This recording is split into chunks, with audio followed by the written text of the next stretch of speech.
باشین هەموو ئیشمان لەسەر کردووە بەدەر لەمە بابەتێکی کەی گرنگ هەیە کە بێ وەزارەتی پەروەردە ئیش لەسەر پەروەردەی تایبەت بکە بۆ خاوەن پێداویستی تایبەت کە بەڕاستی لەمە بۆشایەکی زۆر گەورەمان هەیە لە هەرێمی کوردستان.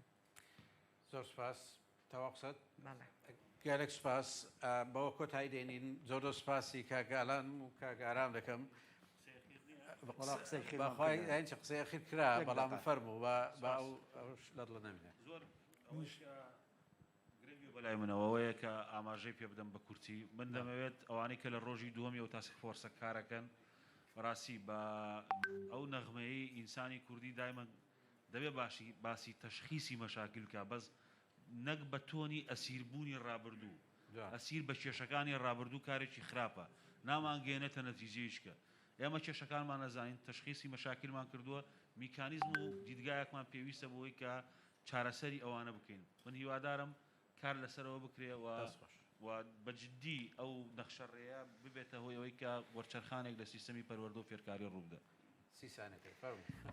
زۆر سپاس وەڵام منیش هیوادارم من کۆنفرانسا بتوانێت بیپەرژێتە سەرەوەی کە ئەمە گرفتی زۆرمانێت دوو گرفتی زۆر سەرەکی هەیە من بە پرۆژێکیشی دەمە برادران و نوێنەرەکانی خۆشمان لە تاسک فۆرسەکە سبەینێ بەردەوام لە ئەوە دەبن و هیوادارم بتوانم مشارەکەی جدی بکەن بۆ دەوڵەمەندکردنیەوە گرفتی گەورەمان ئەدوشێن سیستەمە لە زانکۆکان هەرێمی کوردستان سیستەمی وەرگرتنە قوبوڵی مەرکەزی ئەم سیستەمە جەناب دەزانی معلومی هەموو لایەکە تەنها یەک پێوەڕە چاوکە پێوەری تێکڕانمرەی پۆلی دوانزەیە ئەم سیستەمە ڕێچکەی خوێندن باگراوند توانە ڕاستەقینەکانی داهێنانی خوێندکارە لە قوتابیان لە بەرچاو ناگرێت پێویستێکی لە دواخستن ناتۆ ئەم سیستەمە پێویستە بگۆڕدرێت هەتا ئەم سیستەمە نەگۆڕین ناتوانین دڵخۆشین بۆی هیچ ڕیفۆرمێک لە کوردستانە لە سەکتەری خوێندنی باڵا ئەتوانێت جێگە بگرێت گاپێکی یەکجار زۆر هەیە لە نێوان ئەو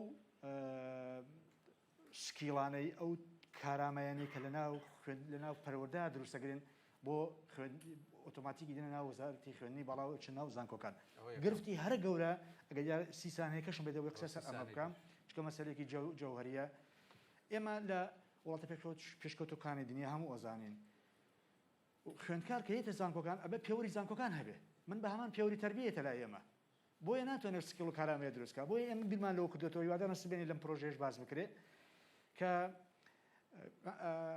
تاقیکردنەوەکی نیشتیمانیمان هەبێ وەکو کۆنکور مەسەلەن چیمان ئەوێ پرسیار لە خۆمان بکەین ئەو ساڵی خوێندن ناوەندە ئاکادیمیەکانی ئێمە بە تەنسیق لەگەڵ وەزارەتی پەروەردە چیمانەوێ چ جۆرە کواڵتێکمانە چ جۆرە کادرێکمانەوێ وە فراوانکردنی کاک دکتۆر فراوانکردنی مەساحەی خوێندنی پیشەیی هەروەها خوێندنی تایبەت نابێت ترسمان لێ هەبێ ئەو سەرمایەدارە نیشتیمانیانەی کە لە ناوەندەکانی خوێندنی وڵاتی ئێمە لە تەنها چیان لە ڕبحی مادی نیە ئەوانە پشتگیری بکەین بۆی بتوانین مەساحەتی خوێندنی پیشەی لە هەرێمی کوردستانە بە حکومی و بە ئەوکەتریەوە جێبەجێکەین کاک دکتۆر قسەی ئەخیرم ئەوەیە قسەیان ئەمە زۆر زەڕورە کارتی گشتی کاک دکتۆر کارتی گشتی زانکۆکانی حکومی بارگرانێکی یەکجار گەورەی قسە سەر حکوومەت لە دنیای مۆدێرنە ئەمانە ئەبێ سەرف بەخۆ بن و لە جێگەی تر بن ئینشاءڵڵا بتوانین زۆر سپاستان دەکەم بۆ سەبرتان لەگەڵ ئێمە و بۆ بەشداری ئێوە بۆ ڕێزانەی قسەیان کرد بۆ جامی ئەمریکی گشتتر زۆر سپاس.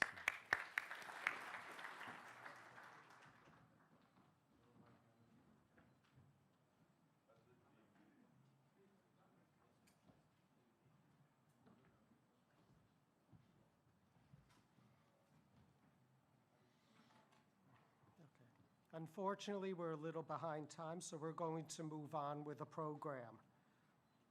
So a goal is identified, a research question is formulated, data must be collected to ensure that conclusions and recommendations and actions are appropriate. Our first presentation is from UNICEF. For years, UNICEF has been collecting data on the school-age demographic and the educational infrastructure in Kurdistan. So I would like to now invite to the stage Mr. Rory Robertshaw and Mr. Abdul Qadir Kakasur for a presentation on UNICEF's findings.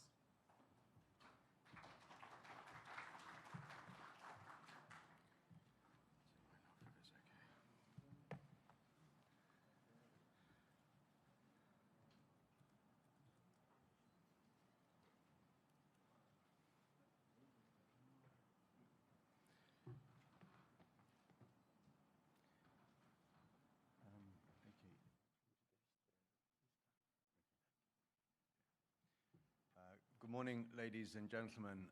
Firstly, I'd like to recognize the honorable guests with us today, President and the Prime Minister of the Kurdistan region, the Ministers of Higher Education and Education, the representative of UNICEF in Iraq, and many distinguished colleagues.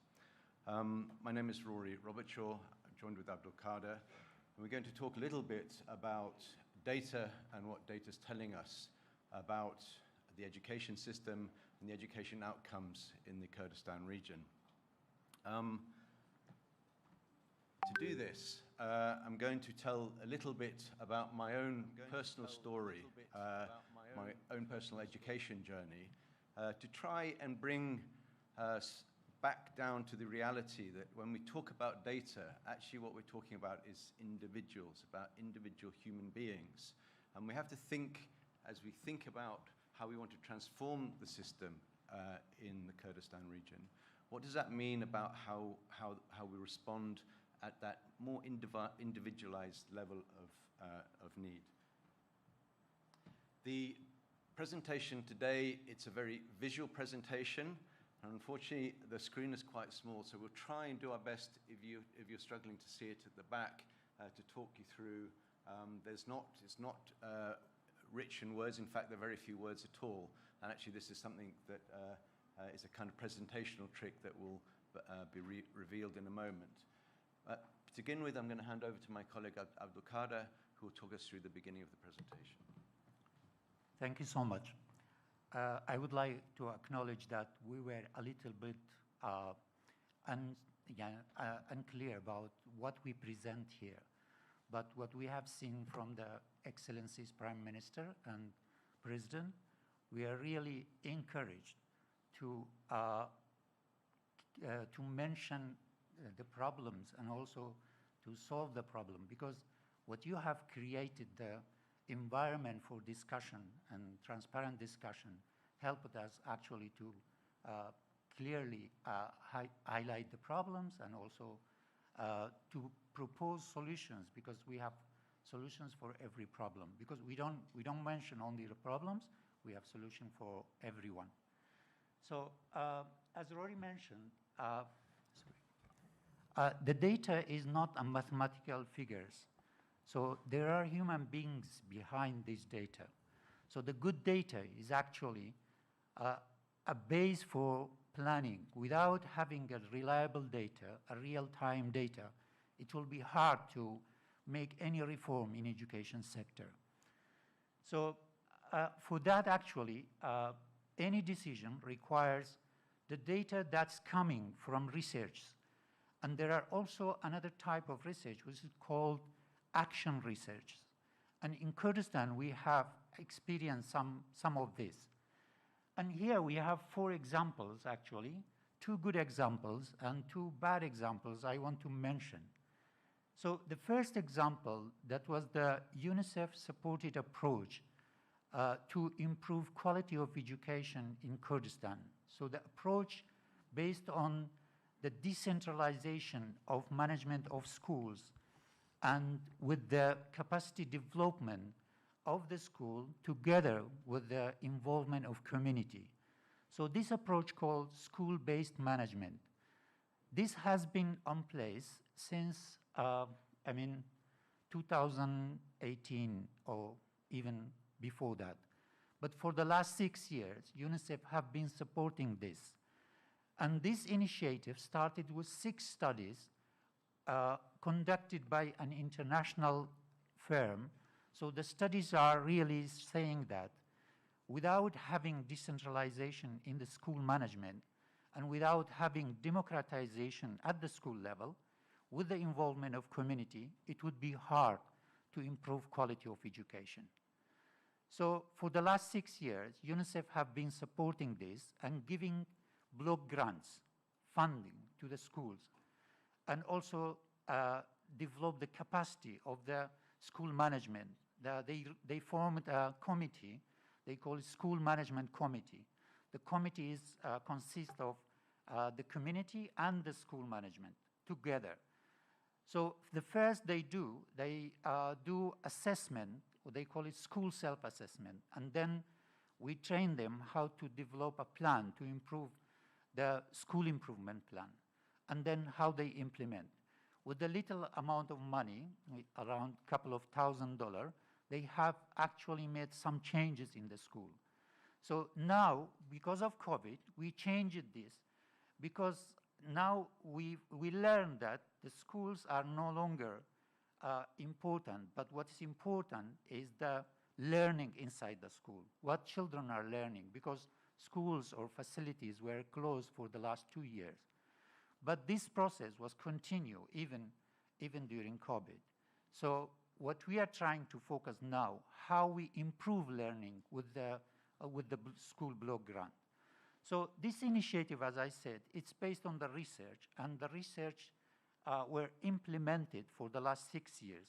We believe now it's the time for the Ministry of Education and the government to decide whether to mainstream it or drop it or change it, because 6-year piloting is a long period, so we have to decide.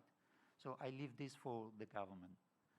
So the second one is about e-Parwarda. e-Parwarda is a educational management information system.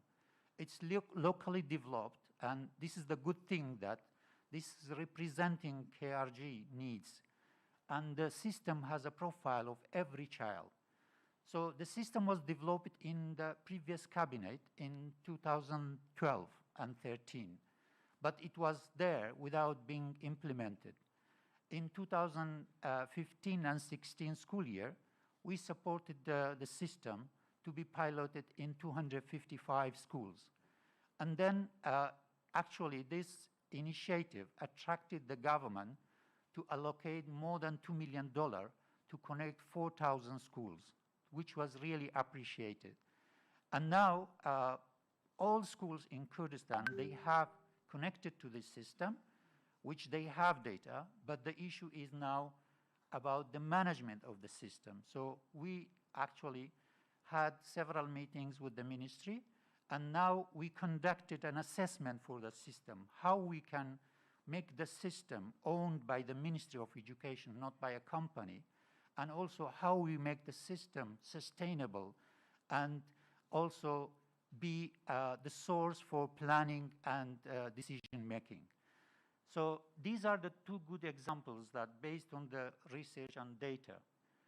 So we have two bad examples also I want to mention. First of all, with the influx of Syrian refugees in 2012, so a decision was made by the Ministry of Education and the government that the Syrian refugees can learn in the language that they want.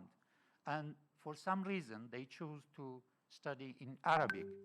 And because in Kurdistan, we don't have a capacity to teach in Arabic, so it ended up to use the Syrian refugee teachers in the system. So, and we know that there were no sufficient number of teachers, but in some cases we had to hire them because there was no choice. So it affected the quality of education at one hand, and on another hand, actually, it put a lot of burden on the government and the international community to pay incentives to the teachers. And right now, every year, it costs around $3 million. So in 2018, the UNICEF and Education Cluster actually supposed to the Ministry of Education to have an integration policy and supported the Ministry of Education to develop the integration policy so that every Syrian refugee can go to any school in Kurdistan and they learn in the language that they chose to be. And this is actually everywhere. When the refugees go to any country, they study in the language of the host country, not the language that they want. So, I mean, this decision was not based on any study, and that's why we are suffering from. So I hope we come to a decision on that. So the other point, sorry, I can't see from here. Yeah. Another initiative in 2015, it has been a decision to study math and science in English. And that decision actually, I don't know what study was behind this decision, and in 2019, the Ministry of Education canceled that.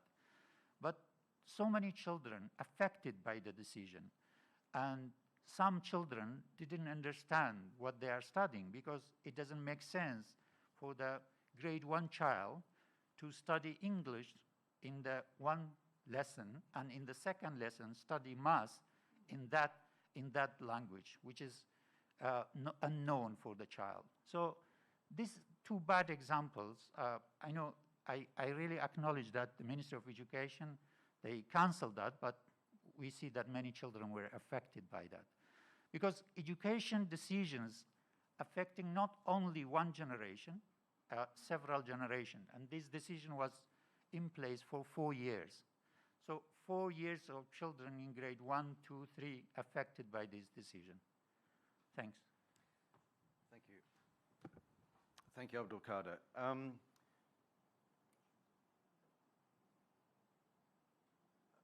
Sorry, this is also yours. Yeah. So in UNICEF actually famous with a survey called MIX.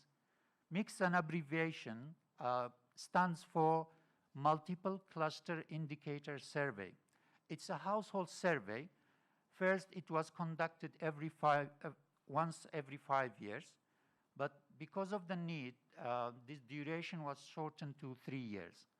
So this household survey is all sectors, not only education, but in 2018, we decided to, UNICEF decided to do analysis of mixed data, not only the data. So they called Mixed Eagle, analysis of education data. So in 2012, we produced a fact sheet together with the Ministry of Education, because there was a workshop in 2018 to analyze the data in Thailand, and Ministry of Education and Ministry of Planning were participated in that workshop. So now we have analyzed data for the Mix 6, which is conducted in 2018. But I would like to mention that Mix survey is one of the famous survey in UNICEF. First, it started in 1995, and so far, Kurdistan government participated in 4 rounds of Mix. However, globally, there are 6 rounds of Mix. But Mix actually has a lot of indicators. Globally, there have been 330 surveys in 100 or more than 115 countries. So this is show the importance of this survey. Many countries, many organizations depend on the result of the survey. And also the monitoring of sustainable development goals rely on the mixed data and mixed results. And the good thing about mix is conducted by the government itself. So UNICEF developed the capacity of the government, and the Ministry of Planning and Ministry of Health are the leader for conducting mix. The last mix was conducted in 2018, and the results actually is very good in some indicators, and some indicators need a lot of work. So Rory will show us some examples on the mixed results. Rory? Thank you very much, Abdul Qadir. So before I get into the data, I want to, as I said, tell you a little bit about my story. For those of you who don't know me, I've been working in Kurdistan and in Iraq more broadly for 5 years now. Actually, I see many familiar faces. So today I'm going to tell a little bit about my story that may be a little bit shocking. So I'm going out on a little bit of a limb, but I'm doing it for a purpose. And the purpose is that I want us to reflect on the needs of different young people in our education system. And what I'm really referring to are matters of diversity. So my story is one small part of diversity. It's about the way different minds are wired and think, but diversity has multiple facets. So you can think about diversity in terms of ethnicity, in terms of gender, in terms of economic background. There are so many different components to diversity. And we need a system that can respond to all of that, that wonderful mix that makes human beings what we are. I would also say that in 5 years of spending time in Kurdistan, I've grown to love this place. I really love Kurdistan. But my confession to you is about something that I hate, or I hated, is probably fairer to say. Because when I was at school, I hated school. School was a terrible thing for me. I had a horrible experience in my early education years. That was me. Well, it wasn't, that's not actually me, but that's how I was treated at school. At the age of 8, I couldn't read properly. I could not open a book and read it. I had a difficulty, which seems rather strange now that I'm the Chief of Education for UNICEF and I'm talking today in front of prime ministers and presidents. I mean, how do you square that? It's a very strange phenomenon, really. So when I was at primary school, because I couldn't read, my punishment was I had to sit underneath my school desk when my other colleagues got to read. So the punishment was actually to stop me reading. And this goes back a very long way. This goes back hundreds of years. So this hat, you see this conical hat, it says dunce on it. And dunce meant somebody that was stupid. But the name dunce comes from a philosopher. Several hundred years ago, a Scottish philosopher, his surname was Dunce. And he was a thinker, he was a scientist, I suppose, back in the days when maybe science wasn't so developed. And he thought by wearing a hat like this, it would stimulate the brain function and help slow learners learn more quickly. But it became ingrained, not only in my country in the UK, but across Europe, in the United States, and I know this sort of practice is very common all over the world. My colleague Fabio, who's sitting in the back, in his school history, this was still happening, the actual wearing of this hat to shame children that weren't doing very well. So there's a little a bit of the history. And what sits behind my story is that I'm dyslexic. It means I have a problem. The way my brain is wired, it makes the challenge of reading very difficult. And we often focus, for people who are dyslexic, we focus on the problem.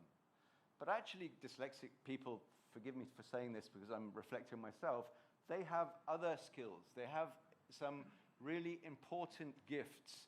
And that's why I think we won't have enough time to show it now, but I was going to present a video that shows some very significant people in the UK, some of our biggest business leaders, very important academics, movie stars, sportsmen, who are all academic.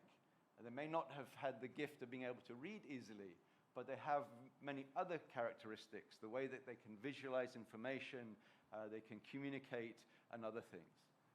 So that's my story. But as I said, diversity has many hats.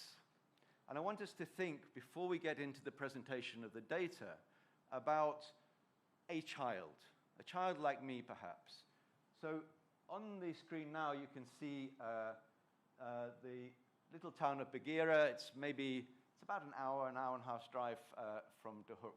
And it's a town that I spent some time. We helped train women in agricultural production skills through a 6-month training program. This is the UN I'm talking about. And worked with the local authorities, including the Governor Office and the Ministry of Education, to establish a farmers market where the women were able to sell their produce. And I believe it's just reopening after being closed for some time due to COVID. But I want you to imagine a child. Those red places are the local schools in Bagheera. I want you to imagine a child from Bagheera, bearing in mind the characteristics of that part of the country. You will know it's in a more rural area. The people living in the surrounding villages are generally poor. The lower economic indicators are from a place like this. So when we think about the data in a moment, I want you to keep coming back to that child that you're imagining at the moment in your head. And again, perhaps it's a child like me that not necessarily the traditional forms of learning are the way that's going to best support that child. So the flip side of diversity, I would argue, is inclusion. So how do we make space in our education system for that huge range of differences that I'm talking about? And again, I think this is one of the messages I want to take through the day, is that inclusion, thinking about inclusion, has to be central to this new conversation we're having. How do we make sure that all children are able to participate in education, to learn, and go on to live productive, fulfilling lives? This is the video. We're not going to play it now, so hopefully, there we go. So onto the data. So a lot of this data is from Mix 6 that Abdulkader talked about, and it's also from the Mix Eagle, which is this product that we produced with the Ministry of Education as a visual guide to data. And the first thing is about completion rates. So completion rates compare the number of children at a particular age and see how many of them passed that level of education. That's a very poor summary of actually what's a fairly complex educational measure. But this graph here, if you look at the light blue line in the middle, it shows the completion rates in Iraq as a whole at primary, lower secondary, and upper secondary level. So at primary level, 76% of children complete their primary education. If you flip that the other way around, if my maths holds up, that's 24% that don't complete primary education. That's not too bad. In fact, we know that increasingly children do attend primary school, but this is about whether they complete it. So we're seeing that some children are falling out even in the primary level. But what is more depressing is that when you get to lower secondary, it drops to 50%. Only 50% of our children complete lower secondary, and by upper secondary, it's down to 34%. So already I think that's quite a sobering statistic, because primary builds certain levels of skills and knowledge, and secondary produces different types of skills and knowledge. In secondary level, we're preparing young people for future lives in economy, in adulthood. In primary, we're building some of the foundation blocks, but we're not managing to complete that journey. If you also look at the differences between the lines, the top line, it is for the richest families, the richest 20% of families in Iraq and Kurdistan. And the bottom line are the poorest. And the gap between those is the difference. So if you're from a rich family, 93% chance that your child will complete primary education. But if you're from a poor family, it's only 50%, 54%. Now, why should it be that because I'm lucky enough to be born in a wealthy family, that my life chances are going to be so much better than the child that's born in the poorest 20% of society? You can also see there the difference between urban and rural. If you live in a city, chances are you're going to complete more schooling than if you live in a rural area. So thinking back to our child in Baghera, which of these numbers is going to reflect the likelihood of that child completing their school? Over here, we have the graphs for the Kurdistan region in comparison with federal Iraq. And the first thing you see is that Kurdistan is doing considerably better on both. This is, I think we have primary here and secondary on the bottom. So there's as much as 15 or almost 20% differential between the performance of the education system in this region compared to federal system as a whole. So that's certainly something we need to give credit to, but it's not to say that there isn't still an awful lot to do. So even in Kurdistan, the completion rate in secondary, although it's 46%, certainly much better than the national average, still I think we can do better together. You can also see that the completion rate depends on geography. So if you look at the three governorates of Kurdistan, you'll see that this is upper secondary completion rates. You'll see that, again, there's differences just as you move across the Kurdistan region. And again, I'm not going to suggest I have all the answers, but these are some of the things that we need to understand and explore and get underneath if indeed we're going to make real transformation and change in the system. The next thing, when I asked you to think about that child in Bagheera, I wonder of how many of you thought about a boy child and how many of you thought about a girl child. So this graph shows the difference in completion rates at upper secondary where you're comparing girls to boys. And what you'll see there is that there's a 10% difference. 55% of boys complete secondary, only 45% of girls complete secondary. 10% differential because of someone's gender. Dr. Randall this morning was talking about the low participation rates of women in the economy. And what we know nationally, it's based on good data, is that for every 10%, every 10% increase in this rate for girls creates a 3% increase on national GDP. So if you're one of the people steering this economy, and you know, economic planners would do anything to get a 3% increase on their GDP rates. But I'm telling you, all you need to do is close the gap between girls and boys. I'm not saying that we need to hit those 90% even. Just that 10% for girls, to make it 55 like boys, will give you a 3% increase on your gross domestic product. So it's an economic reason why we need to think about girls more seriously. I think there are many other reasons as well, but that's one that I'm offering you today. Early childhood education. This graph is not particularly helpful because it focuses on children aged 3 and 4. What it shows is that very few children of that age in Iraq as a whole are experiencing early childhood education programs. When you take age 5, you see that that jumps quite a lot. And in fact, again, Kurdistan is leading, and as much as 23% from memory. 27%, sorry, Abdulkader. So 23% of children attend the year pre-primary, which is very positive. But if you look again at this measure globally, of the 50, 60, 70 countries that have taken part in the mixed studies, Iraq as a whole is very much near the bottom. And some very poor countries are investing very heavily in early education. Why is that? Well, there's a number of reasons. One is it's the most efficient way of, efficient as in cost-effective way of generating positive education outcomes by the age children mature through secondary school.